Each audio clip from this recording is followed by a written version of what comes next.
You want the truth? Fine. God let you be poor. Not because you're weak, not because you sinned, not because you're forgotten, but because sometimes the most powerful souls are not born in safety, they are carved in the fire of lack.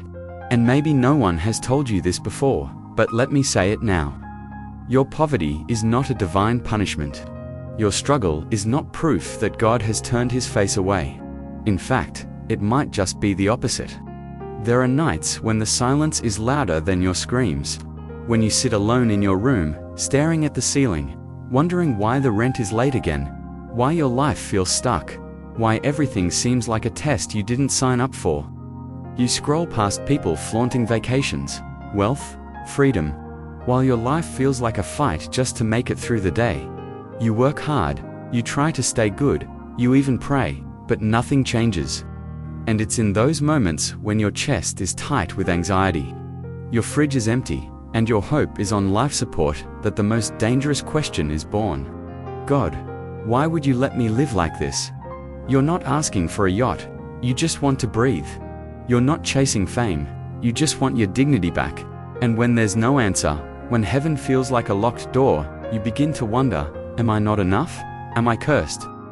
Am I invisible to the one who said he loves me?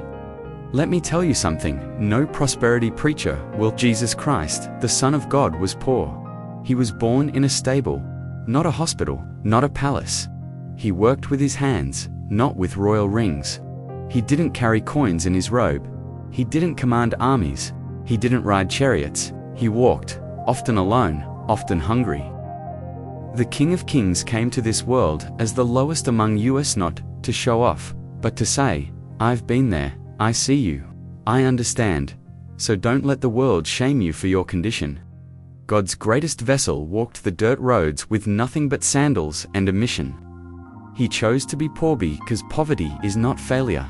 Poverty, in the hands of God, is a forge, a place where endurance is born, where compassion is trained, where pride dies, and where a strength the world cannot measure begins to grow.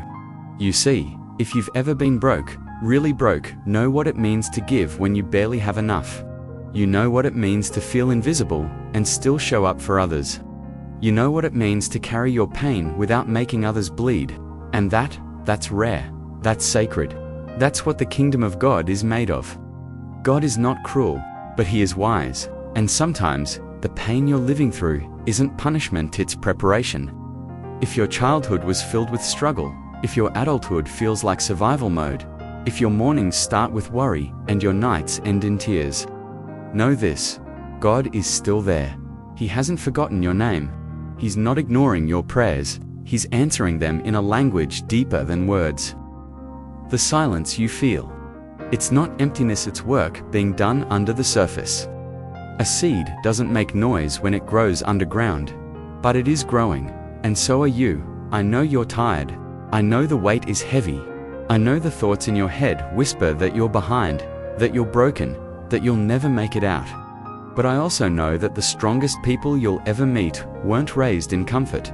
They were raised in war.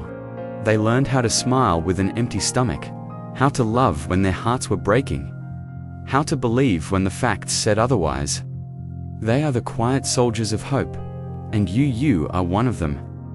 So if you're asking why God let you be poor, maybe it's because you're being trained to walk into rooms where others crumble, to bring wisdom no college could teach, to carry empathy no textbook could explain, to be the voice for those still buried in darkness. You are not less. You are not forgotten. You are not unlucky. You are being refined. One day, someone will sit across from you in pain, and you'll know exactly what to say. Not because you read it, but because you lived it. And when you speak, chains will break. Because scars don't disqualify you, they certify you. God didn't keep you poor to punish you. He kept you humble so you wouldn't become what hurt you. He let you taste lack so you would never idolize wealth. He allowed the nights of crying so you would recognize the cry of others. Your purpose was never in the paycheck. It was always in your presence. You carry something this world needs, and it could only be formed in the fires you thought would destroy you. So no, God didn't make you poor out of cruelty. He made you poor so you could learn how to feed others. Not just with food, but with faith, with wisdom, with soul. And one day, you will rise. Not as someone who had it easy, but as someone who walked through hell and came out holy. Who built a home from broken bricks. Who found God not in cathedrals, but in cold nights and empty pockets. You will rise, and when you do, you will no longer ask, "Why did God let me be poor?" You'll say, "Thank God He did. Because through it, I found everything that truly matters." So if no one told you, today let me be the first. You are not behind. You are not broken. You are becoming. Don't quit. Don't numb yourself. Don't sell your soul for something small. You were born for more. And even in poverty, God has never stopped seeing you as rich. Not in money, but in purpose. Not in possessions, but in heart. Not in comfort, but in eternal significance.